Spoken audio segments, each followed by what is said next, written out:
بہت سے گھروں کے جھگڑے اکثر آج کل بدنظری اور غصے کی وجہ سے، غصے کو دبانا سیکھا نہیں۔ کتنے امراض پیدا ہوتے ہیں اس غصے کی وجہ سے، جسمانی امراض بھی پیدا ہوتے ہیں، نفسیاتی امراض بھی پیدا ہوتے ہیں۔ غصے کے تقاضوں پر عمل کرتے رہنے سے نفسیاتی امراض بھی پیدا ہوتے ہیں، دماغ بھی کمزور ہو جاتا ہے، بلڈ پریشر بھی ہائی ہو جاتا ہے، فالج کا بھی اندیشہ۔ ہمارے شیخ رحمۃ اللہ حکیم بھی تھے، فرماتے تھے بھائی ہارٹ اٹیک کا بھی اندیشہ ہے، بہت زیادہ غصہ کر لیا، بہت بلڈ پریشر ہائی ہو گیا، فالج بھی ہو سکتا ہے، ہارٹ اٹیک بھی ہو سکتا ہے، نفسیاتی امراض بھی پیدا ہو رہے ہیں۔ شریعت پر چلے، آپ صلی اللہ علیہ وسلم کی بات مانی، اگر لا تغضب، غصہ نہ کرو، اب اس پہ عمل کریں، سکھ سے جینا نصیب ہوگا۔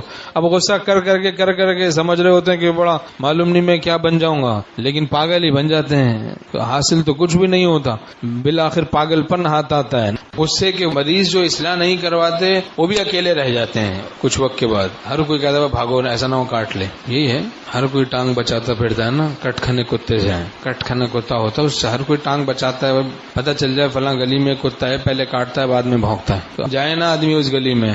حلم کو اختیار کریں، غصے کو دبائیں، تقاضوں کو لا تغضب، حدیث شریف میں غصہ نہ کر۔ ایک بزرگ فرماتے ہیں کسی پر آئے غصہ جب رہے پھر یاد، لا تغضب، یہی مومن کا ہے مذہب، یہ نسبت کی نشانی۔ حلم دیکھیں، حلم سے کیا کچھ مل جاتا ہے، ولایت مل جاتی ہے اللہ کی۔ حلیم ہے اللہ، حلیم۔ ہمارے طوالہ برکاتہم فرماتے ہیں ایسی صفت ہے حلم کی جس میں پیدا ہو جائے تو بہت ساری صفات پیدا ہو جاتی ہیں۔ غصے کے تقاضوں کو دباتے رہنے سے یہ حلم پیدا ہوتا ہے۔ الذی لا يعجل بالعقوبہ، جو انتقام لینے میں جلدی نہ کرے وہ حلیم ہوتا ہے۔ بکریاں چرانے والوں میں حلم ہوتا ہے۔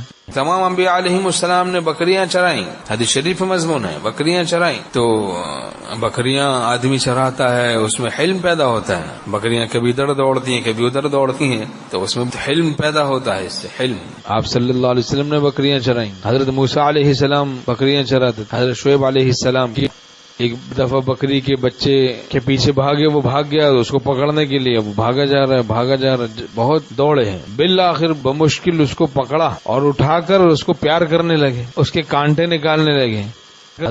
اگر تجھ کو مجھ پر رحم نہ آیا تو اپنے آپ پر رحم کرتا۔ فرشتے منظر دیکھ رہے تھے، حق تعالیٰ سے عرض کیا کہ یہ شخص تو نبوت کے قابل معلوم ہوتا ہے، اس بکری کے بچے کو پیار کر رہے ہیں، اب ہم پکڑتے تو دو جھاپڑ مارتے ہیں، شرم نہیں آتی تجھے؟ ہے کتنے لوگ تماشا دیکھ رہے ہیں، مجھے بھاگتے ہوئے دیکھ رہے ہیں، میرا تماشا بن رہا ہے، میری شان گھٹ رہی ہے۔ حلیم ہے اللہ، حلیم۔ ہمارے طوالہ برکاتہم فرماتے ہیں ایسی صفت ہے حلم کی جس میں پیدا ہو جائے تو بہت ساری صفات پیدا ہو جاتی ہیں۔ غصے کے تقاضوں کو دباتے رہنے سے یہ حلم پیدا ہوتا ہے۔ الذی لا يعجل بالعقوبہ، جو انتقام لینے میں جلدی نہ کرے وہ حلیم ہوتا ہے۔ اللہ تعالی ہم سب کو بھی حلم نصیب فرمائے۔ تو اپنے ماتحتوں کے سامنے اخلاق کا پتہ چلتا ہے، کمزوروں کے سامنے، ورنہ سوا شیر کے سامنے تو ویسے ہی شیر دب جاتا ہے۔ ایک آدمی جا رہا تھا، اوپر سے کسی نے تھیلی پھینکی دال کی، ہوتا ہے بعض فلیٹوں میں، ہمارے یہاں فلیٹ بنے ہوتے ہیں، اوپر بعض جگہوں پر کھڑکی سے پھینک دیتے ہیں، نیچے نہیں دیکھا کون ہے کون نہیں، بیچارہ کوئی بیٹھا ہے کوئی جا رہا ہے، اوپر سے کوئی دال پھینک دی اس نے، اب اس پہ آ کے گری تو یہ آدمی شور کرنے لگا، کون ہے بے؟ چوتھی پانچویں منزل اوپر سے پھینکی تھی کسی نے، شور کرنے لگا، کون ہے؟ باہر نکل بتاتا ہوں بدلے۔ کافی دیر شور کرتا رہا تو ایک گیلری میں سے ایک بڑا موٹا تگڑا آدمی باہر نکلا، اس نے کہا ہاں بھائی کیا بات ہے، کیا بول کیا بول رہا ہے؟ کہنے لگا حضور وہ آپ نے دال پھینکی ہے، نان بھی پھینک دیں تو غریب کا گزارا ہو جائے گا۔ فوراً غصہ ٹھنڈا ہو گیا۔